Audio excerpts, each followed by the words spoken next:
সেইটো পোৰ্টেলত লোৱাৰ প্ৰাইমেৰীৰ পৰা আৰম্ভ কৰি হায়াৰ ছেকেণ্ডেৰীলৈকে যিসমূহ শিক্ষক শিক্ষয়িত্ৰী আছে এই শিক্ষক শিক্ষয়িত্ৰীসকলৰ পোষ্ট ডিটেইলছসমূহ আপডেট কৰিব লাগিব।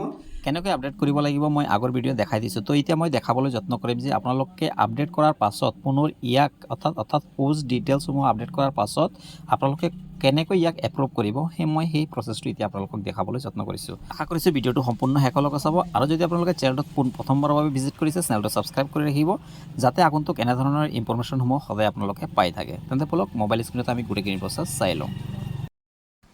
আপোনালোকে যিকোনো এটা ব্ৰাউজাৰত যাব, ক্ৰম ব্ৰাউজাৰ বা গুগলত যোৱাৰ পাছত আপোনালোকে shikshasetu.assam.gov.in আপোনালোকে লিংকত ক্লিক কৰি আপোনালোকৰ নিজৰ বিদ্যালয়ৰ ইউজাৰ আইডি, পাছৱাৰ্ড, ডিষ্ট্ৰিক্ট আৰু কেপচাৰটো দি আপোনালোকে লগইন কৰি ল'ব। লগইন কৰাৰ পাছত আপোনালোকে এনেধৰণে তিনিডাল আঁচ পাব। আপোনালোকে এই তিনিডাল আঁচত জাষ্ট ক্লিক কৰি দিব। ইয়াতে ক্লিক কৰাৰ লগে লগে আপোনালোকে আপোনালোকৰ বিদ্যালয়ৰ এনেধৰণৰ নামসমূহ দেখা পাব আৰু ইয়াতে আপোনালোকে যিহেতু টিচাৰ এণ্ড ষ্টাফ আপোনালোকে এপ্ৰুভ কৰিব, তাৰ বাবে টিচাৰ এণ্ড ষ্টাফত ক্লিক কৰিব। ইয়াৰ পাছত আপোনালোকে টিচাৰ এণ্ড ষ্টাফ লিষ্টিঙত ক্লিক কৰি দিব। ইয়াতে ক্লিক কৰাৰ লগে লগে আপোনালোকৰ ইয়াতে যিমান টিচাৰ আছে সকলো টিচাৰসকলক আপোনালোকে শ্ব' হ'ব।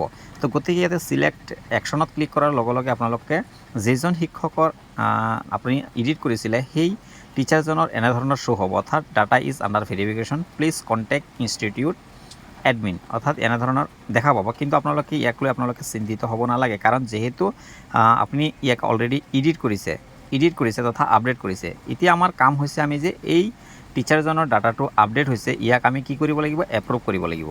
এপ্ৰুভ কৰিবলৈ আপোনালোকে তাৰ বাবে আপোনালোকে ষ্টাফ এডিট এপ্ৰুভেলছত ক্লিক কৰি দিব। ইয়াতে ক্লিক কৰাৰ লগে লগে চাওক ইয়াতে যোনটো এডিট কৰা হৈছে সেইটো ইয়াতে শ্ব' হ'ব। চাওক ইয়াতে ফাৰ্ষ্ট যোনটো আছে পাৰ্চনেল ডিটেইলছত আমি ভিউ কৰিম, আমি কি চেঞ্জ কৰিছোঁ সেইটো ইয়াতে শ্ব' হ'ব।